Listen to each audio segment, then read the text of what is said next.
Հաշվի առնելով, որ թեև հանրակրթության ոլորտում իրականացվող ծրագրերի արդյունքում մեկ տարում ավելի քան 3000 նոր ուսուցիչ է համակարգ մուտք գործել, այնուամենայնիվ ուսուցիչների թափուր տեղերը համալրելու գործընթացը դեռևս լուծված համարել չի կարելի։ Հետևաբար առաջիկայում հնարավորություն է տրվելու 30 կրեդիտ ստանալ նաև տվյալ առարկային առնչվող մասնագիտությամբ բարձրագույն կրթություն ստացած այն անձանց, որոնք իրենց ոլորտում անցկացված կամավոր ատեստավորմանը առնվազն 40-ից 79 կրեդիտ են ստացել։ Կառավարություն ներկայացված նախագծով առաջարկվում է նաև, որ բուհերից կրեդիտների մասին հավաստող տեղեկանք է ներկայացնելու նաև 80 եւ ավելի կրեդիտ ունեցող անձը գործընթացի թափանցիկությունն ու հավաստիությունն ապահովելու համար։ Մեր ուսուցիչները բացի իրենց առարկաները դասավանդելուց նոր չափորոշիչի համաձայն նաև կարող են վարել խմբակներ, կարող են ունենալ նախագծային աշխատանքներ, որը կրթության անբաժանելի եւ շատ կարեւոր մասն է եւ հետեւաբար եթե ուսուցիչը բացի օրինակ ֆիզիկա առարկան դասավանդելուց նաև ֆիզիկայի նախագծային աշխատանք է ղեկավարում, ապա այս ժամերը նույնպես կհաշվեն։ Մեկ այլ նախագծով էլ քանի որ գործող կարգավորումները չեն նախատեսում հանրային պաշտոնյաների եւ նրանց ընտանիքի անդամների հետ փոխկապակցված ընկերությունների գնման գործընթացներին մասնակցելու սահմանափակումներ, առաջարկվում է ներդնել նման սահմանափակումներ նախատեսող համակարգ ըստ ազդեցության մակարդակների։ Փոխկապակցված կհամարվեն պաշտոնյայի ամուսինը, պաշտոնյայի կամ նրա ամուսնու զավակը, ծնողը, քույրը, եղբայրը, նաև համատեղ բնակվող անձը։ Առաջին մակարդակը հանրապետության նախագահը, ազգային ժողովի նախագահը, վարչապետը, փոխվարչապետերը, ֆինանսների նախարարը եւ վերջինիս այն տեղակալը, որը համակարգում է գնումների ոլորտը, այս դեպքում փոխկապակցված ընկերությունները չեն կարող մասնակցել որևէ գնման գործընթացի։ Երկրորդ մակարդակը վարչական եւ քաղաքական պաշտոն զբաղեցնող անձինք, բացառությամբ ազգային ժողովի պատգամավորների եւ համայնքի ավականու անդամների, գլխավոր դատախազը եւ նրա տեղակալները, քննչական մարմինների ղեկավարներն ու նրանց տեղակալները, գլխավոր քարտուղարները։ Այս դեպքում փոխկապակցված ընկերությունները չեն կարող մասնակցել տվյալ պատվիրատուի եւ վերջինիս կառավարման հանձնված առևտրային եւ ոչ առևտրային կազմակերպությունների կողմից կազմակերպվող գնման գործընթացներին։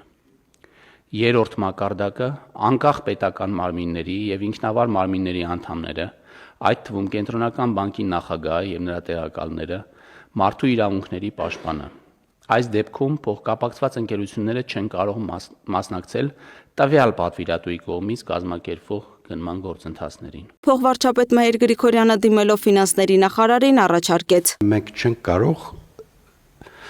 միշտեմարան ձևավորենք, որպեսզի բոլորիս անունները պետական գնումների ինչ որ համակարգում ներբեռնված լինի եւ պաշտոնները, որպեսզի համակարգը ինքը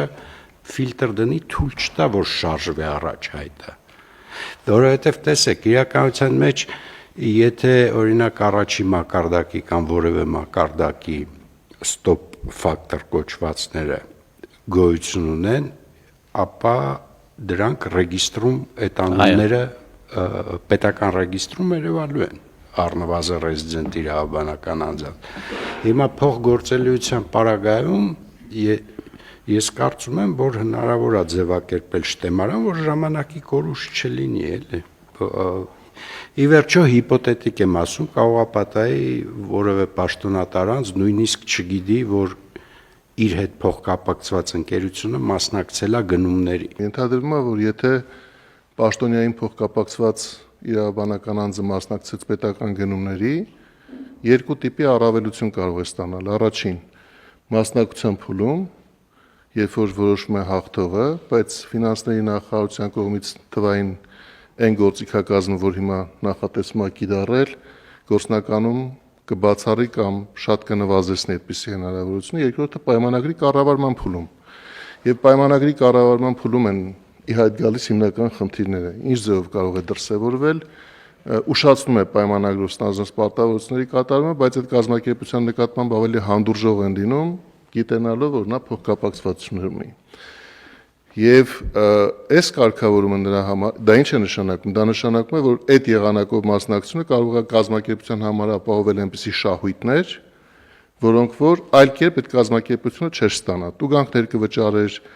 եւ այլն, որոնք պայմանագրով նախատեսված են։ Եվ այս կարգավորումն ասում է, որ երբ էլ հայտնի դառնա, որ այդպիսի փոխկապակցվածություն ունեցող կազմակերպությունը մասնակցել է եւ աշխատանք է կատարել կամ ծառայություն է մատուցել, նա հետո այնպիսի ֆինանսական տուգանքներ կվճարի, որոնք կզրոյացնեն իրականում այն մոտիվացիան, որով ինքը այդ մրցույթին մասնակցել է։ Գործադիրը քննարկեց նաև Հայաստանի միջազգային օդանավակայանների թողունակությունը ընդլայնելուն, ենթակառուցվածքները բարելավելուն, սպասարկման որակը բարձրացնելուն միտված օրենքի նոր նախագիծը, որը հնարավորություն կտա տեղական չվերթներ սպասարկող Կապանի Սյունիք օդանավակայանը դարձնել միջազգային օդանավակայան։ Կոնցեսիոն պայմանագրի անորոշ ժամկետով երկարաձգման իրավունքի կետը ուժը կորցրած է ճանաչվում։ Արձանագրվում է, որ կողմերը, կառավարությունն ու կոնցեսիոները միմյանց նկատմամբ երկարաձգման գործարքի կնքման օրվա դրությամբ ֆինանսական պարտավորություններ չունեն միմյանց նկատմամբ։ Կապանի Սյունիք օդանավակայանի վրա կոնցեսիոն պայմանագրի սահմանափակումները վերացվում են։ Կոնցեսիոն պայմանագրի ժամկետը երկարաձգվում է մինչև 2067 թվականի վերջ։ Կոնցեսիոները պարտավորվում է իրականացնել 425 միլիոն ԱՄՆ դոլարի չափով կապիտալ ներդրումներ, մաստեր պլանը եւ այն ներդրումային ծրագիրը, որով պետք է դա իրականացվի, կներկայացվի կառավարության համաձայնեցմանը եւ այդ մաստեր պլանում կներառվեն նաեւ 2023 թվականից իրականացված կապիտալ ներդրումները։ Կառավարության մյուս գործընկերները եւս կարևորեցին այս նախագծի ընդունումը։ Լուսինե Գրիգորյան, Free News, Ազատ լուրեր։